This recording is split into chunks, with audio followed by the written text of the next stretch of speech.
Welcome to our YouTube channel Kuttippattalam vlogs.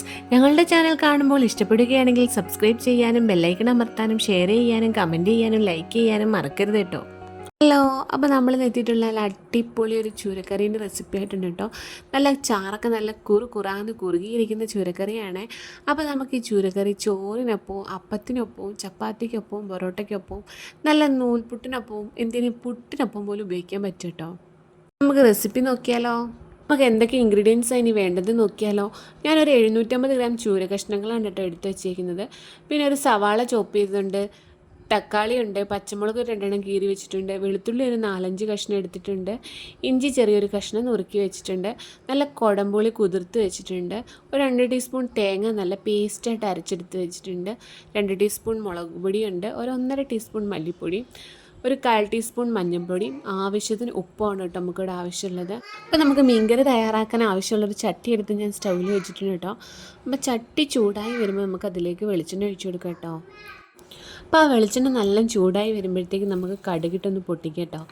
കടുകിട്ട് പൊട്ടി വരുമ്പോഴത്തേക്ക് അതിൻ്റെ കൂടെ നമുക്ക് കുറച്ച് ഉലുവയും കൂടെ, മുഴുവൻ ഉലുവയാണ് കേട്ടോ എടുത്തേക്കുന്നത്, ഉലുവയും കൂടി ഇട്ട് കൊടുക്കാം.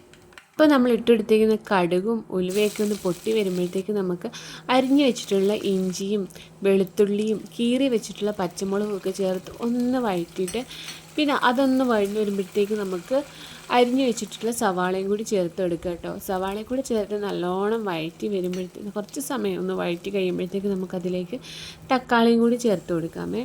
തക്കാളിയും കൂടി ചേർത്ത് കൊടുത്ത് നല്ലോണം ഒന്ന് വഴന്ന് വരുമ്പോഴത്തേക്ക് നമുക്ക് ബാക്കി പൊടികളൊക്കെ ചേർത്ത് കൊടുക്കാം. ഈ തക്കാളി വഴറ്റുന്ന സമയത്ത് ഞാൻ കുറച്ച് ഉപ്പൂടെ ആഡ് ചെയ്തിട്ടുണ്ട്. ഉപ്പൂടെ ആഡ് ചെയ്തിട്ട് നമുക്കിത് നല്ലോണം വഴറ്റിയെടുക്കാം കേട്ടോ. നല്ലോണം വഴറ്റി തക്കാളിയൊക്കെ ഒന്ന് ഉടഞ്ഞ് വരുന്ന പരുവത്തിൽ നമുക്കിനി പൊടികൾ ചേർത്ത് കൊടുക്കാം കേട്ടോ. മല്ലിപ്പൊടിയും മുളക് പൊടിയും മഞ്ഞൾപ്പൊടിയും കൂടെയാണ് ഞാൻ ഇതിനകത്തോട്ട് ചേർത്ത് കൊടുക്കുന്നത്.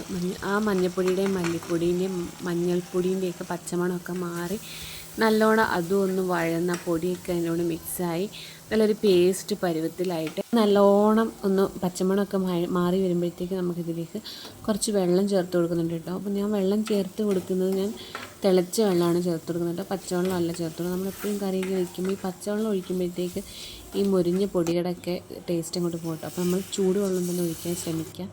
അപ്പോൾ ഞാൻ നല്ല ചൂടുവെള്ളമാണ് കേട്ടോ അതിലേക്ക് ഒഴിച്ചു കൊടുക്കുന്നത്.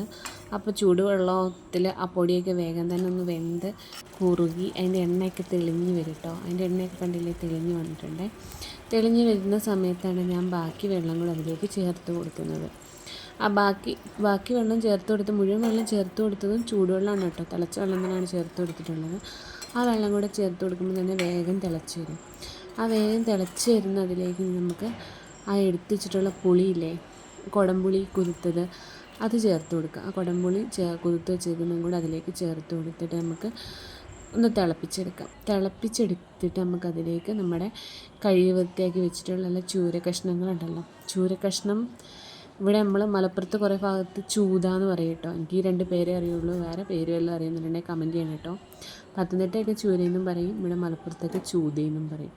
അപ്പോൾ അതിൻ്റെ തലയൊക്കെ ഉണ്ട് കേട്ടോ. തലയൊക്കെ ഞാൻ അതുപോലെ തന്നെ ഇട്ട് കൊടുക്കുന്നുണ്ട്. ഇവിടെ തലയൊക്കെ കറി വെച്ചാൽ അടിപിടിയാണ് കേട്ടോ തലയ്ക്ക്.